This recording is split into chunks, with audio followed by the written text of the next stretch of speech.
शिवभूषण हे नाटक आता बसतंय।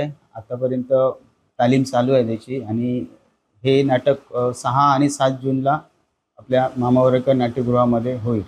सगळ्यात महत्त्वाचं म्हणजे शिवभूषण हे माझ्यासाठी जरा वेगळा कन्सेप्ट होता, खूप लांबचा होता म्हणजे माझ्यापर्यंत। पण छत्रपती शिवाजी महाराजांवरती त्यांच्या साहसावरती आधीच छंद लिहिले, म्हणजे छत्रपती शिवाजी महाराजांना बघण्या अगोदर म्हणजे केवढं मोठं हे असेल आणि ते त्यांना भेटण्यासाठी महाराष्ट्रात आले।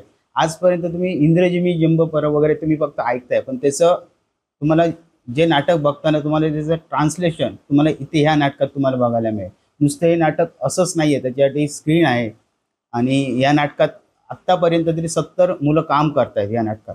आणि मुळात हे सगळं वेगवेगळं इफेक्टवरती हे नाटक चाललेलं आहे आणि मुळात हे नाटक बघताना नुसतं कलाकारांची दमछाक नाही होणार, तर जेवढे बॅकस्टेज आर्टिस्ट आहेत ना त्यांचीही दमछाक होणार आहे। आता हे नाटक 90% आमचं नाटक बसलेलं आहे आणि मी एवढंच सांगतो की तुम्ही नाटक बघा।